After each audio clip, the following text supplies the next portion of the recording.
Hi everybody, welcome back to my channel. My name is Jordan. Thank you so much for being here, truly. Today, I am back for more Ren with my pad and my pen. Like and subscribe and stay sat till the end, everybody, because today, oh boy, do I have a treat. According to all of you, this is one of them ones. Now, my viewer, Wes VWX, wrote in and said, so, you now face a crossroads. You can go darker with the tales of Jenny and Screech. You can speed it up and lighten it up with Losing It, Back on 74, or Love Music series. You can go maniacal with Seven Sins, Animal Flow, Hunger. You can learn the story of his illness with the chapters that include a song at the end of each one and culminate into the song Troubles, which I've heard a lot about. Ren is literally the Swiss Army knife of music. It goes on and on. Enjoy. Well, Wes, I've made my choice.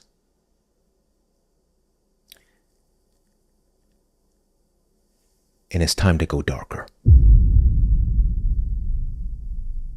It's time for me to experience the tale of Jenny and Screech. Oh yeah, today's the day, folks. But don't worry, I will be getting to all of these. And I know, as many of you said, the journey can get a bit dark at times. Right? So to lighten it up and speed it up, as Wes here says, I'm going to sort of hop around.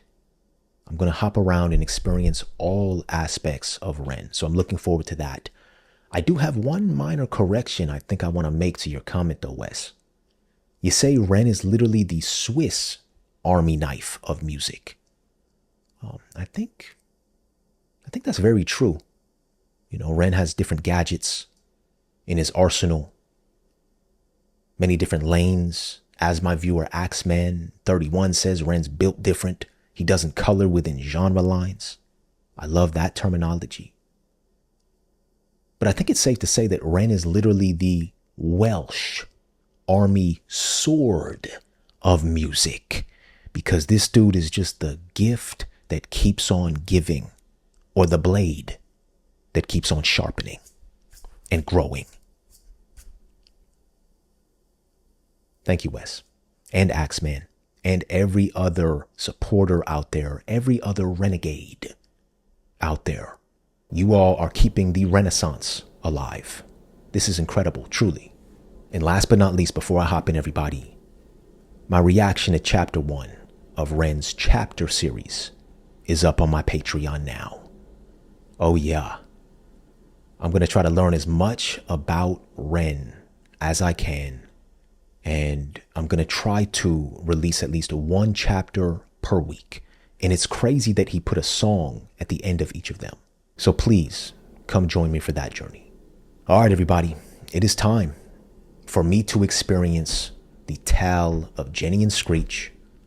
I have the 13-minute version loaded up here, as you all made me aware of. And I'm not going in with any information. I'm not going to look anything up. I don't know what I'm going to experience today, but I hope to see you on the other side to dissect whatever this entails. Sit back and enjoy. Here we go, everybody.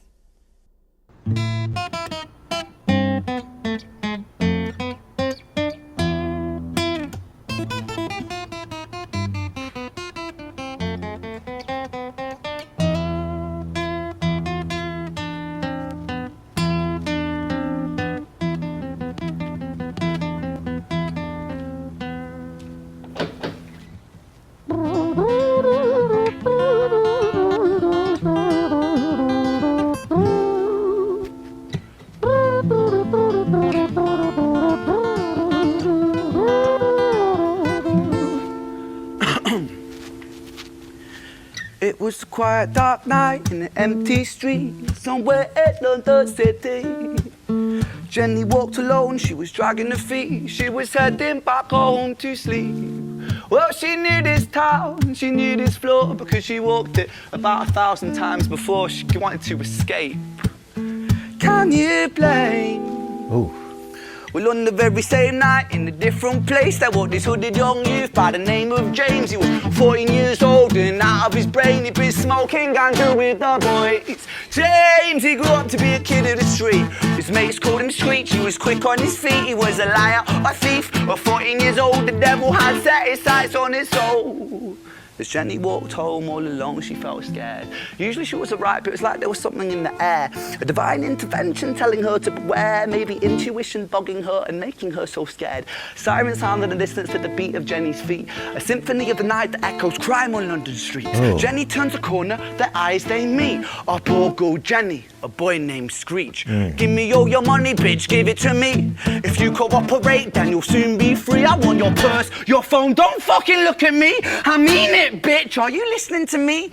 Jenny freezes statue like a lady shakes stalactite. Feel like liquid nitrogen in the dark night. She tried to find strength to move, but stayed as still as a statue in high-heeled shoes. Oh my goodness. What the hell you playing at? You playing games with me? I swear to fucking God, I'll slice the rosy off your cheeks. You think I don't mean it, girl? You don't know me. The last thing you see will be a boy code. Screech reached with the sheath, the blade with the teeth that could bite through steel and slice concrete. And he swung possessed with the devil in his chest, and the statue she was turned to butter in her breath.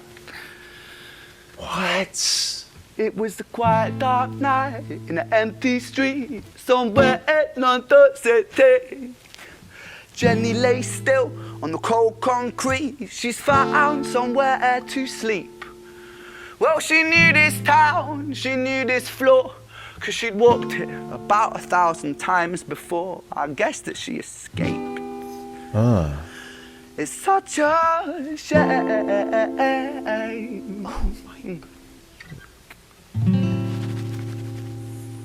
So is Jenny still alive? Hold up. Okay, I am gonna pause. I am gonna pause after that one. I usually don't pause. I usually just let it play throughout, but it seemed like there was a little break there. So we have Jenny, we have James, and we have Screech. Screech robbed Jenny, and how I interpreted what he did there, I know Ren said cut through the statue, right? How I interpreted that was that Screech robbed and cut Jenny. What in the world? That was insane, everybody. 3 minutes in. All right, let's keep this thing moving.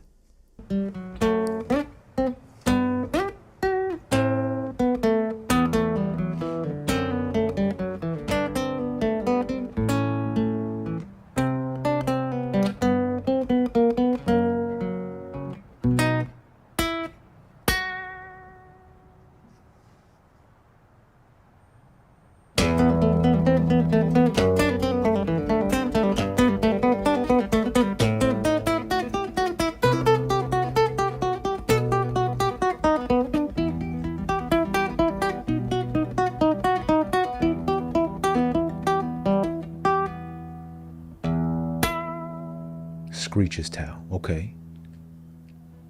Our story, it starts right at the end.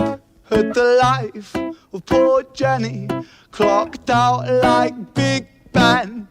She's Dear dead. Screech, dear boy, where did he go? He melted into the black night just like snow. Oh.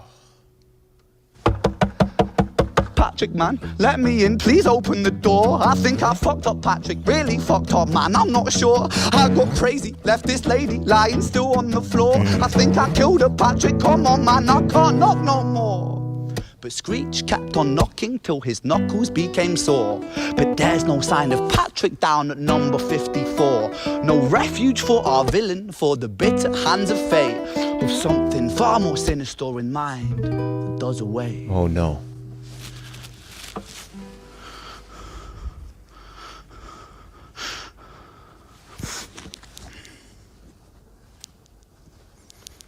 Hey, babe, are you in? Nah, nothing really. I'm just a bit tired. Listen, can I swing around yours for a few moments? I just really miss you, babe. Oh, no. What the fuck do you mean you're busy? You fucking bitch! For fuck's sakes! Oh, no. Oh, no. He's going to go over there. Don't do it. Siren sounds approaching like a banshee in the night. The shrill cry of justice cutting like the sharpest knife. Screech was never one to run, not one to miss a fight. One hand upon his blade, he turned to face the blue lights. Come on then, you fucking cunts, let's fucking have you then. I am Screech, I'm the boss, I'm the ender of men. You think that uniform you're wearing means that you own these streets? These are my fucking streets, and they call me fucking Screech. Richard was an officer who stood at 6 foot 3, working London on the night shift. What he didn't think he'd see was a boy running at him like an animal possessed. With no time to hesitate, he fired 4 bullets at Screech's chest. So now Screech is dead. Oh. Oh my goodness. Story, it ends right at the start. Young Screech and poor Jenny lying 1 street apart. An officer shaken by the boy that he claimed. 2 bodies lay lifeless, and it's such a shame. It's such a shame.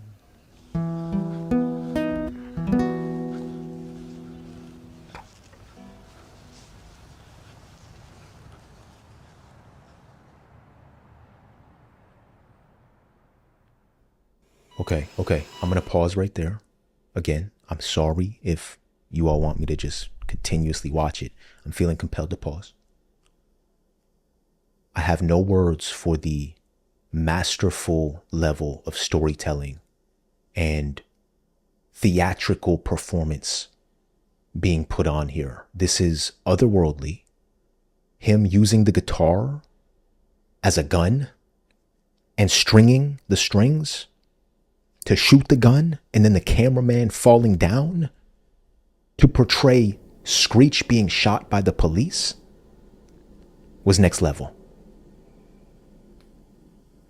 The way that Ren is telling this story is so vivid. He's painting the picture better than a movie could. Like the way that he's putting words together, the way he's rapping over an acoustic guitar, the way he's using the guitar as a weapon. He is doing everything to paint a vivid and real picture and image of the story that will resonate with all of us. And I'm seeing what's happening here. So just to recap what I have so far. It's crazy that Jenny died, right? That's the feeling I got from the first half, and I think it was confirmed here in the second part. And then Screech, he tries to call his friend Patrick, I believe, or he's talking about his friend Patrick. Then he tries to call another friend and he flips out. He's panicking. He's like, what did I do? And then he approaches the police and he's like, I run these streets because my name is Screech. And the police let off 4 shots, seemingly killing him. Again, not confirmed, but now Jenny and Screech lie 1 street apart. There's a sick, twisted irony in that. And I'm thinking a lot about the value of human life here. This is absolutely insane. And I love how Ren is naming characters, right? Richard was the officer, right? It's not just a person with a gun. Screech is not just a robber in this story. Jenny is not just a victim. She's a human being, right? He painted the picture. She's a young girl who was viciously killed. But Ren is humanizing his characters in a way that not many artists do. Okay, let's continue, everybody. So we might be at the hospital, actually. Violet's Tale. Who's this at the hospital?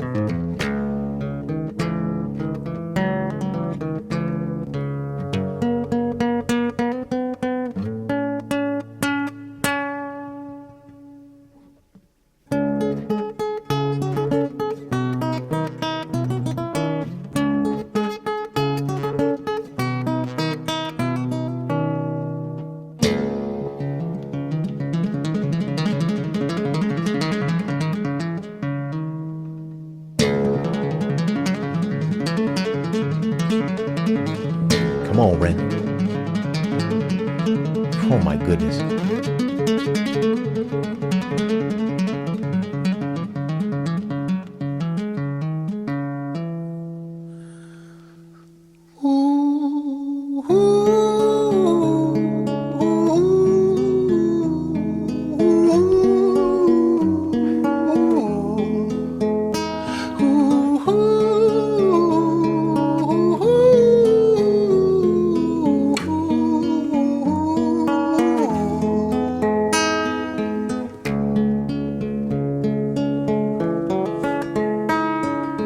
London City, far from pretty, 2005. A lady down in Paddington is fighting just to stay alive. Rhythmic beeps and bloodstained sheets, our lady weeps, she's tired and frail. To set the scene, we must rewind the hands of time for Violet's tale. Okay, so Violet is the name. Oh. He's rewinding time with the guitar strings, everybody.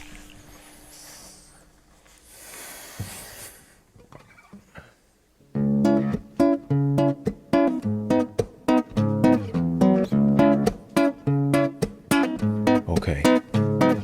Violet was a silent girl, grew up with violent starts. Her mother was a drinker and her father was a bastard. Every night he took her tie but never left the room.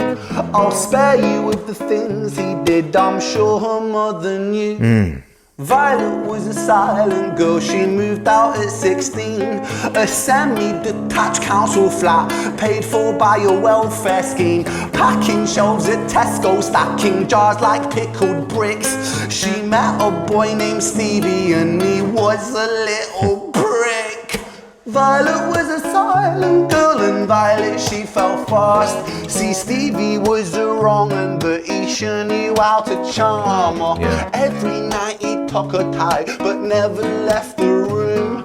History repeats itself, he'd paint her black and blue and dark. She never stood a chance. The devil comes to dance.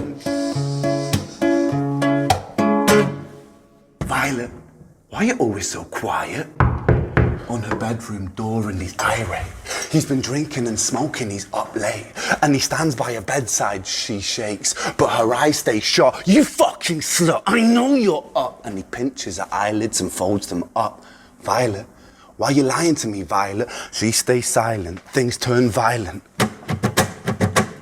That's the sound of his fists when they fall like a crashing pilot. Oh my Hit God. like hailstones, one to the collarbone, full force, full blown, blood splat, bone crack, knick knack, paddy whack, one to the jaw and the tooth spat, detached fist connects and disconnects a bone. A quick deflect to misdirect the blow, but nonetheless his punches met her throat. Such a mess he's left her bruised and broke. Violet, why you always so silent, Violet? Why you such a little liar, Violet? Do you think I wanna do this, Violet? In character, she stays silent. Well, say something, Violet. Silence. Fucking say something, Violet. Silence. Wait, What's that sound? say something, Violet. Not one word. She stays quiet.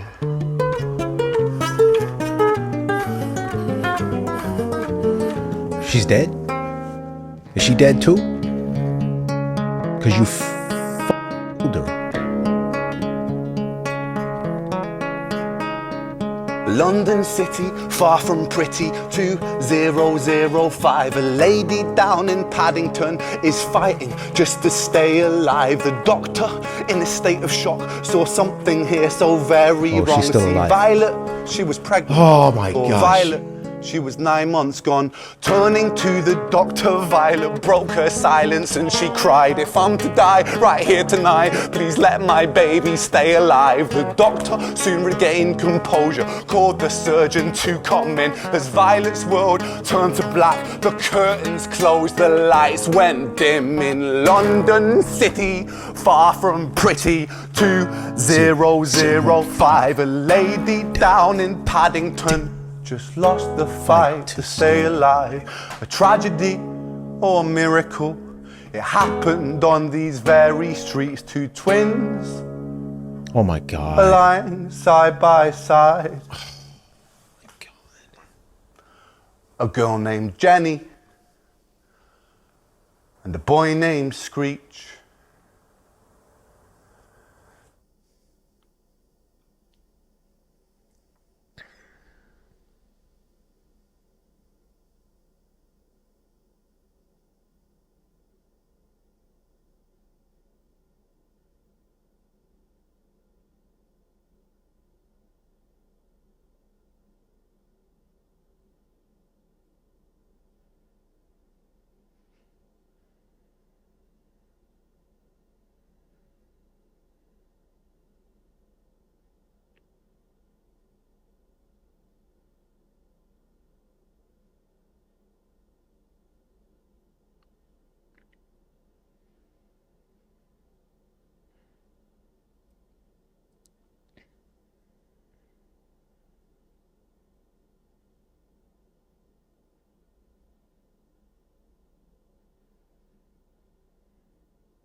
I can't even move right now.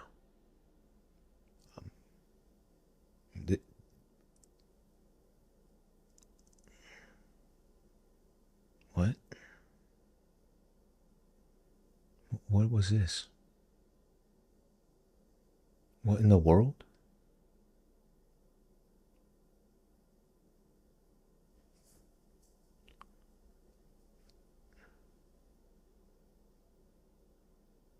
What? I'm sorry, everybody. My brain is having difficulty processing what I just experienced.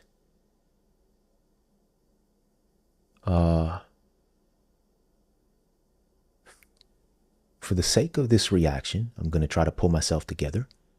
If I were watching this by myself, I would close my eyes for about maybe 5 minutes and allow my brain the time it needs to figure out what this was that I just witnessed. But I'm going to try to pull it together here. I'm going to try.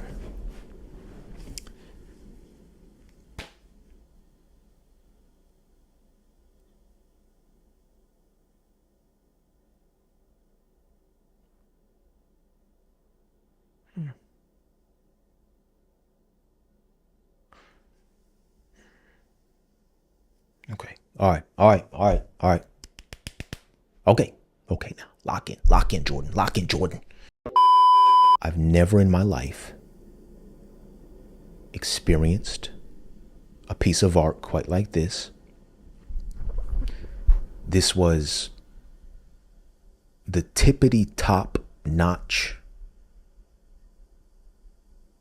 of rapping, singing, guitar playing, storytelling, acting.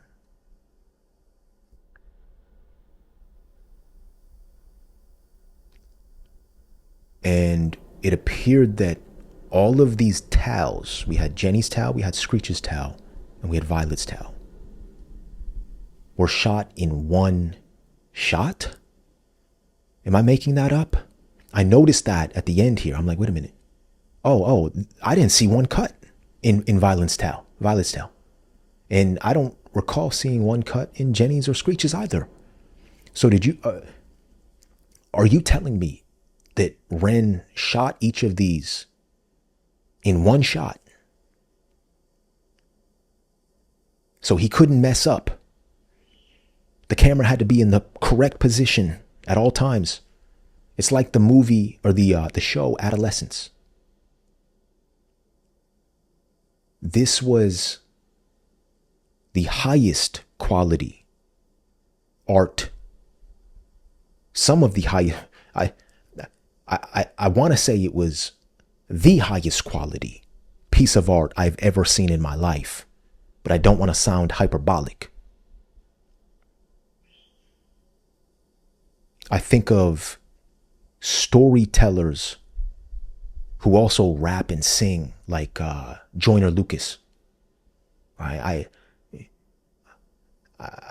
listened to a lot of Joyner Lucas over the years and watched some of his music videos, and he always leaves me with a feeling of what the how is this possible? Right? When I first saw his music video and heard his song "I'm Sorry," it resonated on a level that no other piece of art had before in my life. And he has multiple of those. Right? When I listen to some of Lil Wayne's storytelling raps for the first time and put together the pieces, I was mind blown. Kendrick, the same thing. They have a song together called Mona Lisa. That's a storytelling rap. Runaway Love by Ludacris and Mary J. Blige. Right? And this has elements of that. Ren here did it all. He's a one-man Welsh army sword, as I mentioned. He can do it all. He can do it all. Now, you all tried to warn me that this was dark, and it was. But I wasn't expecting the twists and turns that it took, especially in Violet's tale. Right? Jenny's and Screech's, my brain could process. Crazy, crazy stories. But my brain could process, right? Screech robbed Jenny, cut her, ended her life. Then he got shot by the police, which in turn ended his life. Okay, we have that. When we got to Violet's tale, it was much more complex because you had characters in her life that Ren gave us the backstories of a little bit, or how they pertained or related to Violet's life and how they impacted her, right? They would call her Silent, her dad, who Ren called a bastard. And then Stevie, her quote unquote boyfriend, who Ren called a prick. Both abused her and beat her and left her black and blue, yet would call her Silent and ask her why she's not talking. And at the end, maybe you all can help me out with this. Violet didn't die immediately. She was taken to the hospital, or she went to the hospital. And all she worried about was her child, because she was pregnant. She was abused in multiple different ways, and it was sickening. And at one time I wanted to hop through the freaking TV and the camera right here and wring the neck of both her father and Stevie. That's the visceral response that Ren made me feel. But yeah, please clarify that for me. And here at the end, I just want to replay the very end because he brings it back around to Jenny and Screech. And then he mentions twins. That's the only part I was a little unclear about. Soon regained composure. The Dr. Violet broke her silence and she cried, "If I'm to die right here tonight, please let my baby stay alive." She broke her silence to say that. The most selfless act that Violet could have done in that situation. A girl who's labeled silent broke her silence to say, please, if I'm to die, let my baby stay alive.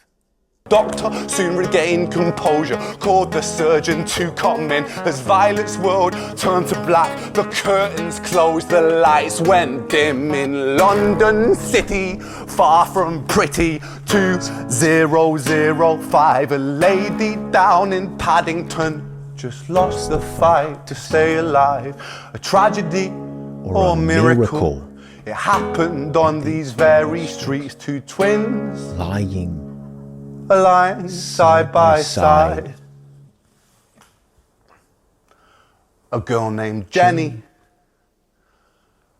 and a boy named Screech. Okay. Help me out, please, everybody. Help me out, please. Is he calling Jenny and Screech twins? Hold up. Violet's not the mother. Oh my goodness. Oh my goodness. Oh my goodness. Hold on. He did say he had to rewind time for Violet's tale. And I love how he rewound time with the guitar. He made that sound effect. How far did he go back? I just want to check the dates. From pretty to 005. So I assume we went back to 2005. The hands of time for Violet's tale. Of time for Violet's tale. Hold on, he said. Wine. To set, there we go. A lady weeps, she's tired and frail. To set Mick beeps and bloodstains. She saw a lady weeps, she's tired and frail. To set the scene, we must rewind. We must rewind the hands of time for Violet's tale. And watch this again.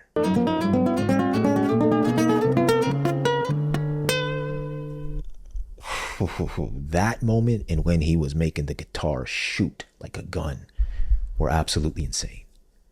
So we went back to 2005 for Violet's tale. I can't remember if we got a date for Jenny's. He says somewhere in London. It was quiet.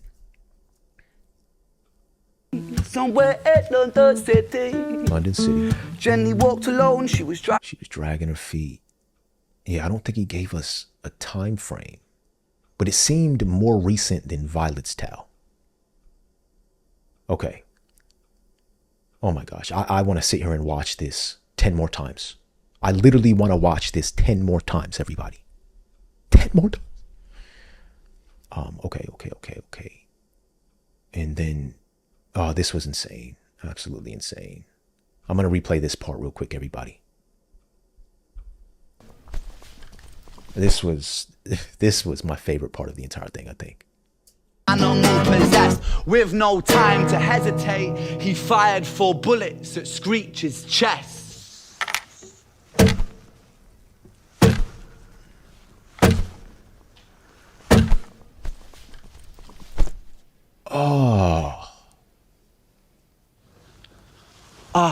Story it ends right at the start. Young Screech and poor Jenny lying 1 street apart. An officer shaken by the boy that he claimed. 2 bodies lay lifeless, and it's such a shame. It's such a shame. Oh, that man can sing. That man can sing. That was crazy. Insane. All right? But then he hits us with Violet's tale. So we have Jenny and Screech lying 1 street apart. I'm sitting here thinking that Violet is somehow connected to Jenny and Screech. And the way he ends Violet's tale, it makes me think that Violet could possibly be the mother. Now, I could be completely wrong. I don't know how that would be possible. But you have Jenny, Screech, and Violet. I'm trying to make sense of this, everybody. Please don't clown me in the comments if I'm wrong. I'm trying to process this. This right here, everybody, this was my favorite spitting of Violet's part. This is next level rapping. Listen to this. 1 to the collarbone, full force, full blown, blood splat, bone crack, knick knack, paddy whack. 1 to the jaw and the tooth spat. Right, detached fist connects and disconnects a bone. A quick deflect to misdirect the blow, but nonetheless his punches met her throat. Such a mess, he's left her bruised and broke. What? Detached fist connect. Fist connects and disconnects a bone. Disconnects a bone. A quick deflect to misdirect the blow. Deflect to misdirect the blow, but nonetheless his punches met her throat. Nonetheless his punches met her throat. Such a mess, he's left her bruised and broke. Messi's left her bruised and broke. I can't. This is crazy. Detached fist connects and disconnects a bone. A quick deflect to misdirect the blow, but nonetheless his punches met her throat. Such a mess, he's left her bruised and broke. Violet, why you always so silent, Violet? Why you such a little liar, Violet? Do you think I want to do this, Violet? In character, she stays silent. Well, say something, Violet. Silence. Fucking say something, Violet. Silence. Wait. Yeah. Say something, Violet. Yeah. Not one word. She stays quiet. All right. I'm just going to play it out one last time, everybody, this ending.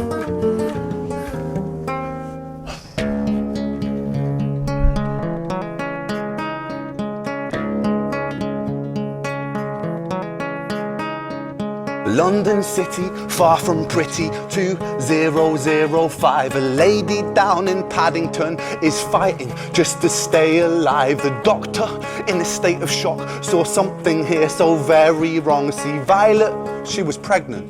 Poor Violet, she was 9 months gone. Turning to the doctor, Violet broke her silence and she cried, if I'm to die right here tonight, please let my baby stay alive. The doctor soon regained composure, called the surgeon to come in. As Violet's world turned to black, the curtains closed, the lights went dim. In London City, far from pretty, 2005. A lady down in Paddington just lost the fight to stay alive. A tragedy or a miracle. Or a miracle. It happened on these very streets. Two twins aligned side by side. A girl named Jenny and a boy named Screech. Oh, man. What am I missing? What am I missing, guys? What am I missing? Okay, the only conclusion that I'm coming to over and over again is that Violet was Jenny and Screech's mother, and that she died so that they could live. And that's why he says a tragedy or a miracle. But then they met the same demise, right? Because violence is cyclical. And please don't tell me this is the case, because that would make this story 10,000 times darker than it already is for me in my brain. Whoa! If that is the case,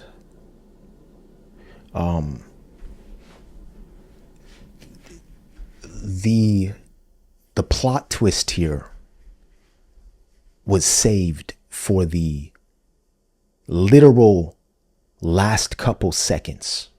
And if that is the case, everybody, and I don't want to jump the gun or jump the broom, but if that is the case, that means everything that we thought blew our minds for the first 13 minutes and roughly 10 seconds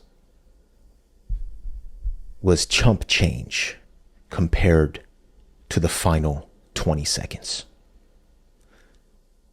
If Jenny and Screech are siblings and they didn't know they were siblings, and Screech went to go rob Jenny, his sister, unbeknownst to him, and Jenny was killed by her brother unbeknownst to her, and their mother was killed by their father unbeknownst to them.